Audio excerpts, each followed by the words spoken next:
With a new baby on the way, it's time to split this one bedroom into two.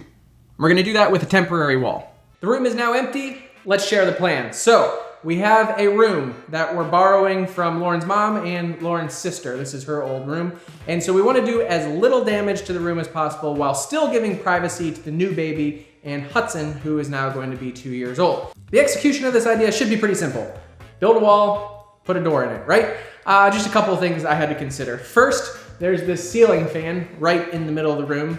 So that's got to come down. Second, we need to be able to switch lights on and off in either of the two divided parts. And third, we need to be able to make sure that the AC gets to Hudson's side, which is going to be the far side. Luckily, this room was set up with a fan on this switch, right there, and then a light switch that controls just another outlet in the room, which is over here. To minimize cost and maximize the space in the room, I'm going to be using metal studs, which I don't have a ton of experience with. When we lived in New York City, this was the main building material, so I did do a couple jobs with these, but I liked it because the 1 5/8" studs would take up so much less floor space, and also metal because with the flat bottom I can use double-sided tape on the floor because I don't want to screw through the floor. You can't replace laminate in the middle of the room, however you can screw to the walls and then just patch them when you're done.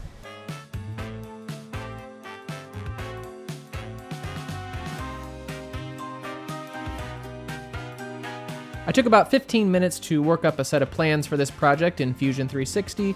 Quick reminder, we have an 8-hour video course if you want to learn how to do that, and much more. Coupon in the description.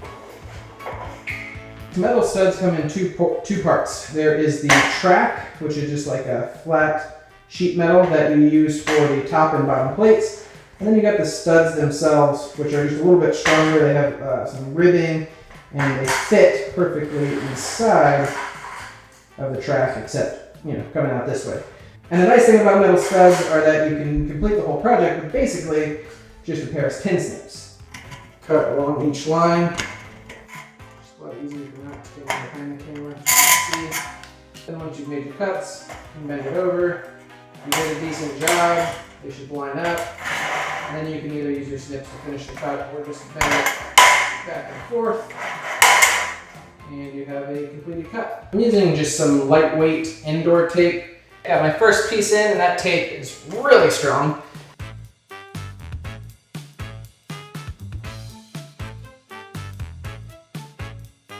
So that completes our top and bottom track.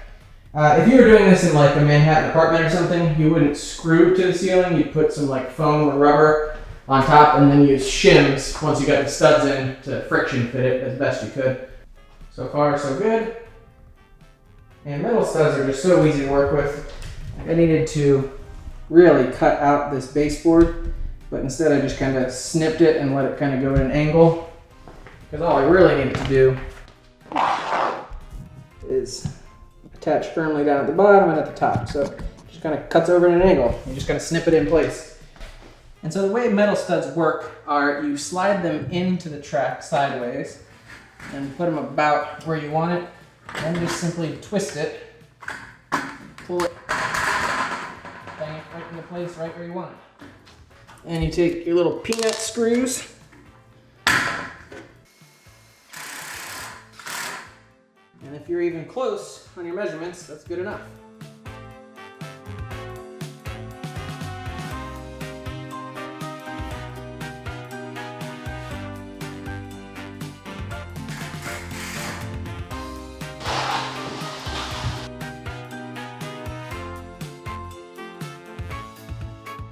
Got this side drywall.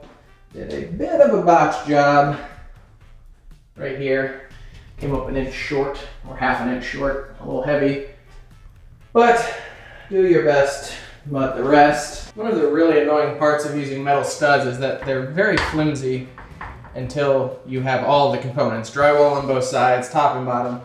And so when you're trying to screw through without an extra person able to hold the stud, it just pushes this stud out and you don't actually screw into anything. All right, I got the joints taped up.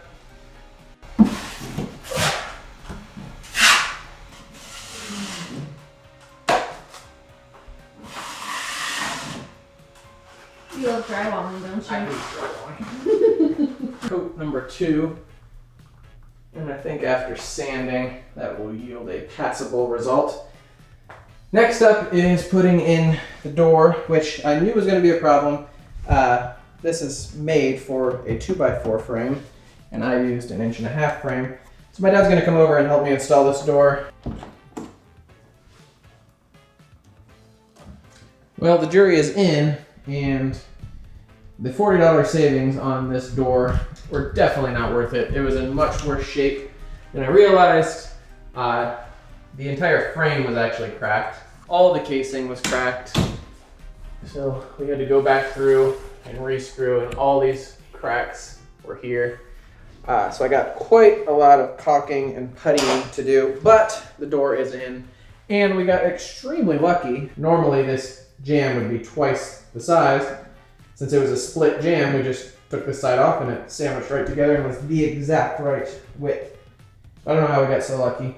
I did throw a coat of paint on last night, and the color was chosen by what was in the used pile at Lowe's. Here is the jamb that we removed to make that door fit.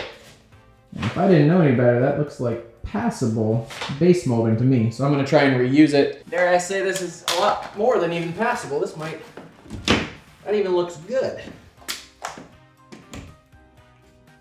Now the tedious task of filling every one of these staple and screw holes with caulk.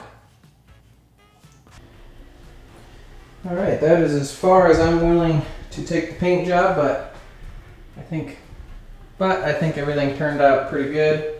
I'm going to install this track light right there, so I have some light over here, and then we're going to split this AC. And my plan for that is to use this register to 6-inch converter. I'm going to trim it up with the tin snips and just stuff it up there, basically.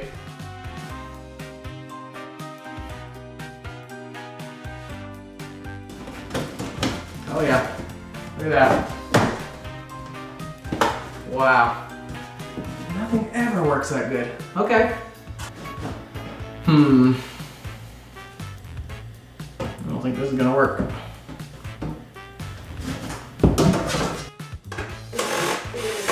Slide my ladder over maybe. Whoops. Oh, okay. Nope, lost it. And I lost my screw.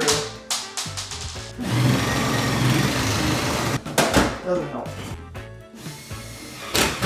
There's one. Nice. I think I got it. I did. Look at that. That's solid. Okay, good news. I was just kind of putting the pipe in position just to get the camera set up and show you, and it just popped in. So it's in. Now, take this diffuser. The pipe came through right here, so hopefully this will just go in the hole into the pipe. I gotta open up the vents so I can see, and I should be done. But the last thing I need to do is get a register in this room, and my idea is to just cut a 8x4 square register in the side of this pipe. If that doesn't work, I could put it on this end, or I could just pony up the extra 20 bucks for a T and another circle vent. I'm gonna try it this way first. Before I clean up and call this job done, I just turned on the fan on the AC to see if we got good airflow on both sides. I don't know about good airflow, but that's airflow. Not really through this one though. That's interesting. Interesting. I did not expect this one to struggle with airflow, but the other side is blowing really hard, so I'm going to close it up a little bit and see if I can get some more pressure on this side of the room. Hopefully you can hear it. And this has got this little knob. Close it off all the way, or open it up all the way. No problems with airflow in this room, so I think about there. Can you hear it? Maybe not. That's a complete success. Feels like a normal vent. Okay, let me clean up and I'll show you the final result. I'm very pleased with the results of this project, and for those that are wondering, it took 2.5 days and $367, which is about $100 more than I wanted to spend, but all those little trips to the hardware store added up. By getting the paint and door on clearance and using metal instead of wood studs, I figure I saved about $100. You ready to go night-night? Night-night? Can you go in there? Uh-oh. Okay, I'll carry you.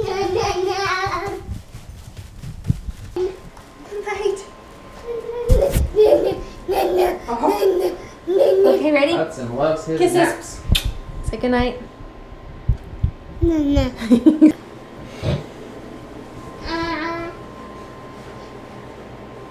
Night-night.